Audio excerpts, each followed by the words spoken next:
Alrighty, guys, what's up? Day Daddy here today, um, and we're gonna talk about something, I guess, an experience I recently went through. So, part of the reason why I haven't been as productive in terms of creating new YouTube content is because I've been preparing for a job interview, specifically with AWS for their applied science um, or one of their applied science positions. And as I was going through the interview process, I realized that there's not a lot of resources out there to kind of, um, or that would have been nice for me to use to help prepare for the interview. And what I mean by that is, like, you can find reviews and all kinds of things for other positions to kind of give you a more clear idea of what to expect. I didn't really find any of that for a lot of the, or really anything around AWS, except for like software development positions and things that are a little bit different. So what I'm going to do in this video is I'm going to go through my experience. I'll give you some recommendations and some pointers, so that if you're going through the same thing or maybe a similar, type of interview, you'll have a better idea of what to expect, hopefully, than I did. So, all right, so I'm going to flip off of the camera now and go to a little PowerPoint I kind of put together. And I'm not going to, follow this too closely. I just really wanted to give myself some talking points so I could remember, the experience. This whole experience has taken about a month, maybe a month and a half. I'll go ahead and put this in full mode here. But basically, the first part was the actual application. And to build some context here, I work in a research lab at UGA, and the professor I work for was recently at a conference where he was talking to a friend of his that works for one of the research labs at Amazon. And basically the guy was like, hey, we're hiring for summer internships. If you have anybody that, would be interested, encourage them to apply. So my professor told me, he's like, hey, if you're interested in working, for Amazon this summer as a applied scientist or applied scientist intern, you might want to submit your application. So I was like, sure. So I think my professor emailed the guy he knew at Amazon basically saying I was interested, and then he sent me a link so that I could go apply through their website. So I don't really know if I was actually referred, but I just wanted to be transparent that, I did start, or I was interested in this position because I heard about it from or in that way. So I don't really know how much that had an impact on whether I was or was not hired, but I just wanted to throw that out there. But beyond that, initially, I pretty much just applied through the AWS website, went through the formal interview process, and that was pretty much it. So after I got my resume together, submitted it through their portal, I got an email several weeks later that was basically, I think, said that my application and resume had passed the first round of screening, and that I was, available, or I was invited to start the interview process. So the next thing was a coding assessment. So, I know this, for me, for a long time, for a lot of other jobs I've applied for, has always struck fear into my heart, because there's no really good way to know what they could ask. It's hard to prepare for. So I'll share my experience here as much as I can, so that this hopefully makes this and maybe other related assessments easier for you. So basically the assessment was 90 minutes, if I remember correctly. It says set aside 2 hours, but I'm virtually positive it was 90 minutes. There was 2 questions, and you could go back and forth between the questions. And then it was a HackerRank style assessment. So what I mean by that is, and I'll just go ahead and get out of this really quick. And I'll go through these as well. These are the actual instructions that Amazon sent. But basically, this is the website that I used to prepare. This is the practice test that they sent. It was from HackerRank. And, if you've been quote unquote grinding leak code for other interviews, I'm sure that you're probably familiar with HackerRank. But I wanted to specifically highlight that they used HackerRank because it's actually quite a bit different than, functionally, than leak code or some of the other interview prep softwares that I've used in the past. So I would say that HackerRank is the most closely related and is the closest to what you'll actually see on that assessment. So I would recommend just making an account. They have some free options. I think I chose like the month prep and did some things every day basically to get prepped. Another option that's useful here is LeetCode. This is like the stereotypical place most people start. It's probably the most well known. And objectively, I found that the LeetCode problems were actually better designed, and I also thought the user interface and the functionality in LeetCode was honestly probably better than HackerRank. However, for this assessment, I think it would actually be better to use HackerRank because it's the most like what you'll see in the actual exam. This has a lot wider range of problems, and I just overall liked LeetCode better, to be honest. So anyway, these are probably two of the resources I would use. These are free, like they both have free parts of them that you can use to get access to actually a pretty large number of problems. So I might recommend just making 2 free accounts here. They're also there's freecodecamp.com. There's a bunch of other free resources out there. So you also can pay, and they have specialized problems for particular companies and all those kind of things. So if you're interested, you can also pay for on a month by month basis, I think, and you can use either one of these options. So I think this would be great. I use them, and I think these are great tools to get prepared for, the online assessment. So before I hop back into the PowerPoint, I'll just kind of go through the assessment from a technical perspective or a functional perspective, I guess. So basically, as you could guess, you just need to have an internet connection. Basically, you need to have your own laptop, and you need a student ID card. So this is a student program. So for me, I had to have a webcam and a student ID card so I could basically verify that I was a student at the University of Georgia. So beyond that, this is pretty standard. I mean, I don't think anybody really these days would have a problem with, not having Google Chrome or a smaller bandwidth than 5 megabits a second. That's pretty standard. I will say, I actually, from a timing perspective, it wasn't that difficult to finish on time. But your mileage may vary. It really depends on the problems that I guess you get presented. And I'll be honest, I don't really remember what problems I had, and it's kind of a waste. It's not really that relevant to tell you anyway. One, because I'm pretty sure I signed something saying that I can't, and one and two, there's no guarantee you would ever see those problems again, and they may actually be thrown out once they're used for an assessment. So it will be completely different than what I would have looked at anyway. So my best advice is just work on a bunch of different types of problems. If you have particular algorithms or data structures you're not familiar with, I would probably spend more time there, and then things you are more comfortable with, spend less time. But overall, try to get a balanced perspective of different data structures and algorithms and those kind of things. That'll help you not only approach problems in the correct way, but guarantees that but it increases your chances that you've seen something similar when you actually get in the exam. I didn't have any technical issues, so I can't really speak on that.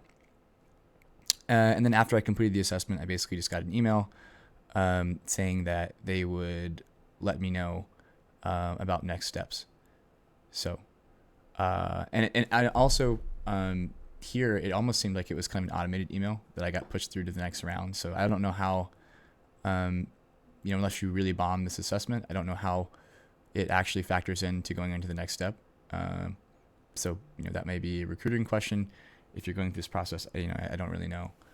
So, one more thing to mention here as well is you can use one of the following languages.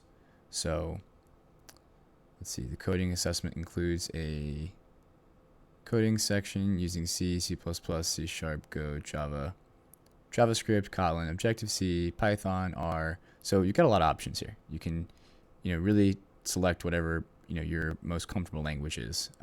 I personally use Python. That's what I use most often. And it says 70 minutes, so maybe I was wrong. But I'm pretty sure it was actually 90. So just grain of salt, maybe 70, maybe 90. It was, almost a month ago when I did this. So I do apologize for not remembering exactly. But anyway, you should have plenty of time, or at least I found I had plenty of time. So, all right. So let's move on to the next part. And the next part here is the phone interview. So that's what what Amazon is coining as the phone interview. I would call it more of an online interview. You use the Amazon Chime, which is their in-house version basically of Zoom, which, I really, really liked. It's kind of sad that it's only internal from what I understand and not publicly available, because I think it would be one of the better virtual like video conferencing platforms. But anyway, this one for sure you had 60 minutes. And it was kind of sectioned into 3 parts. So part 1 was research discussion, and this lasted about 30 minutes. So about half of the time was spent focusing on basically what I was working on.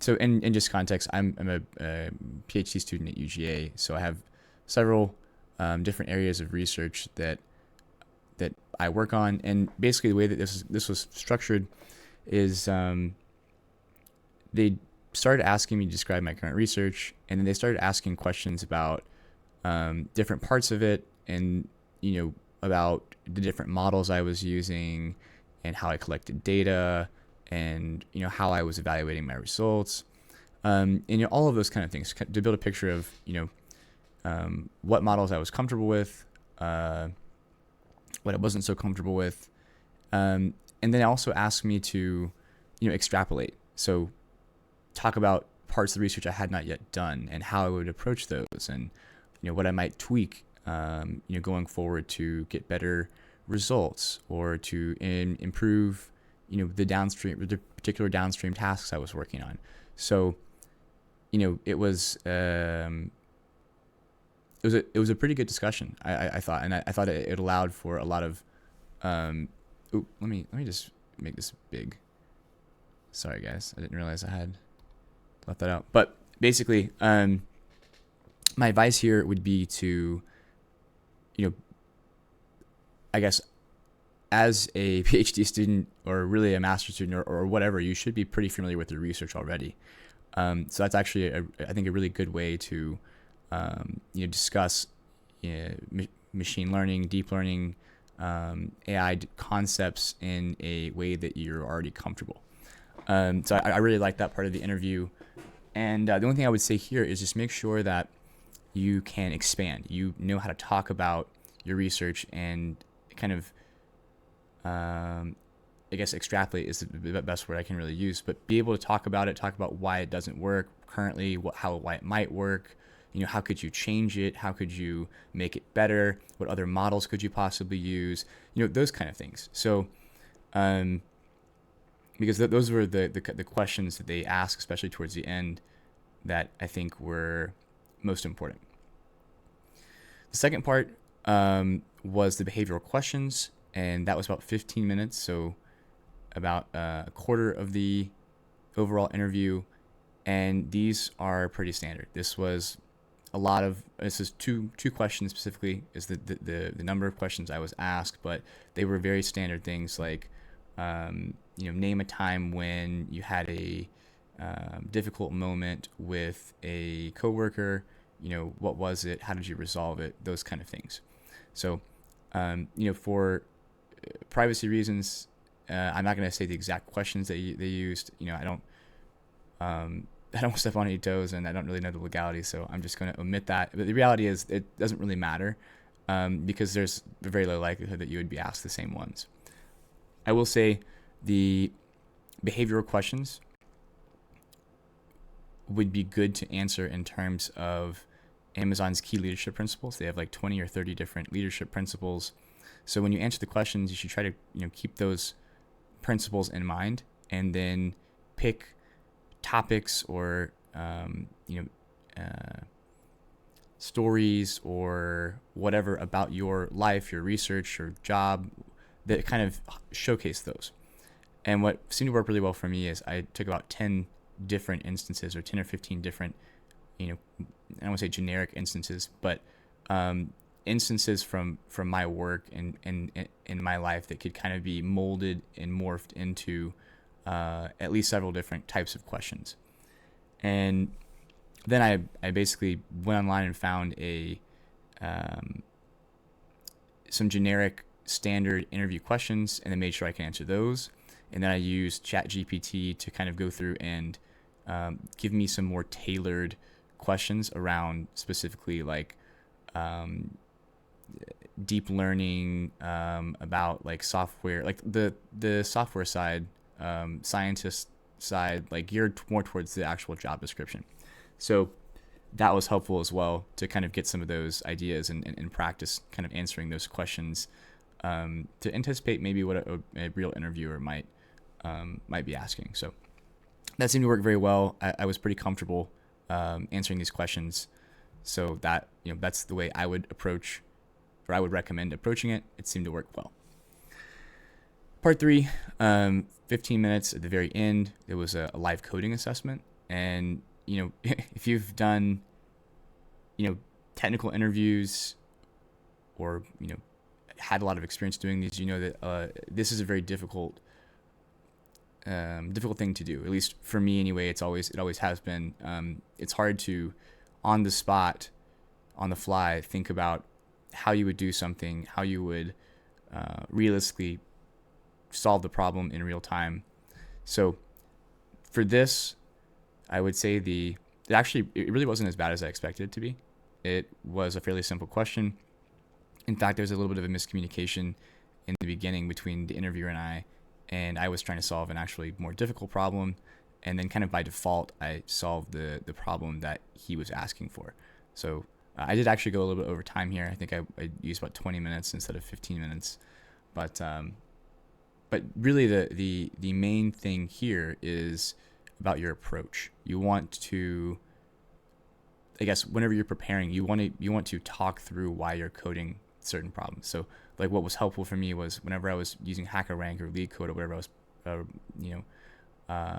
solving a problem, I would write comments, and then I would also talk through why I was writing the code, or try to do it while I was actually writing it, so that I could justify what I was doing, or make sure I could reasonably justify why I was doing particular things. So that helped quite a bit, and that's kind of the best way I found to kind of prepare for a real live coding environment. But the interviewer was super nice. He was very, very, very helpful, very, very patient. And the another thing I want to highlight here is in Amazon Chime, they had like a built-in, I want to say chat window, because it was more like a Google Doc, in the sense that you could kind of write things in real time, and then the interviewer could also write things. So basically, we used that to complete this live coding assessment, and it was easy to use, no problem. So I guess the best way I could describe it is, prepare to just kind of write code, and it was real code, not pseudocode, in that like a Google Doc kind of environment. So that's pretty much what I would say a good summary of the phone interview. And then after that, I received basically a email saying that I would hear a decision in like the next 5 to 10 days, business days, excuse me. So, and I do want to say that I'm not 100% sure if it was 5 days or 10 days, business days, sorry, but I want to say it was 5 because it seemed like it was pretty quick afterwards that I heard the original decision. But apparently you can have like one of 3 outcomes. So you can get a rejection. And just one caveat here is there may be like a 4th option in between here, but it was unclear, whether there really is or is not. This is from my research, kind of the things that I actually found to be true or mentioned multiple times. So that's kind of what I'm including here. But basically you can be rejected. So that means you're obviously not moving forward in the process, and then you have to wait like another, I think it's 6 months or a year before you can reapply for a job at Amazon. So the next option is you can be inclined to be hired. So basically that means that you have passed the interview and they're interested in hiring you. The caveat is though they only hire you if they have a role for you. So that's leads to kind of the next option, which is inclined to be hired plus offer, where basically if you meet that standard and you're inclined to be hired and they have a position available, then they'll actually make you an offer. So I guess the thing I wanted to highlight here is just because you are inclined, I don't think necessarily guarantees that you will get a role. And in my case, I was actually inclined, and then have received another like automated email saying that the position had already been filled. But then I, like a week later after that, I actually received another email that said that there was a position available with another hiring manager that I was going to be offered. So I guess that, that could happen. I mean, I don't know how frequent that is, or maybe another option or another scenario could have been that I would have been put on a wait list, and then they would have, as the position came available, then they would have, offered me something for maybe a different part of the year, or the summer after that, or something. But the gist I'm trying to get at here is, you may even, you may do well in the interview and you may be inclined, but I don't think that necessarily guarantees a particular offer, because Amazon uses a like first past the post hiring method, from what I understand. And basically, as soon as somebody is inclined, they're offered if there's a position. So unfortunately, whenever you pass, you may or may not be a position available at that time. So yeah, that's a pretty good gist, guys, of the way that things happened. If you have any more specific questions, please feel free to drop them in the comments, and I'll do my best to respond. And I wanted to give a summary now about the overall experience I had, and it was quite positive. I know that for me, I was a bit intimidated at first to go through the process with Amazon, but everybody that I talked to was very nice, very professional. The process overall was, when I said opaque earlier, I meant it just wasn't explained as well as this. Like there wasn't diagrammed out quite like this anywhere, but they were good about always explaining what to expect or who would contact you. So was never really left hanging, which has been the case with some other companies. But overall, very positive. The approach was streamlined. No real gaps in communication with any of the recruiters. The interviewers were extremely well trained. They were very, very nice, very easy to work with. So overall, just really impressed with the process, and I think it was a great experience for me. I think it regardless of whether I would have gotten the job or not, I think it was a great experience. Both functionally to kind of go through a interview process like this, and also to kind of hone my interview skills. So I think that's an underrated skill set that is really important to have. And this gave me a good opportunity to hone that at one of the top companies. So anyway, great experience overall. And I hope that this helps you guys and sheds a little bit more light on this whole process. And anyway, guys, that's it. And I'll see you in the next video. All right, guys, brief reminder here. If you enjoyed the content, please consider giving me a like and a subscribe so I continue to grow and produce better and better content for you. If you really enjoyed the content, you might even consider buying me a coffee, and the link for how to do that will be in the video description below. If nothing else, please just give me some feedback in the comments and let me know how I'm doing, if anything's unclear or if there's anything that I can improve on. Thank you again, guys, and have a great rest of your day. Bye-bye.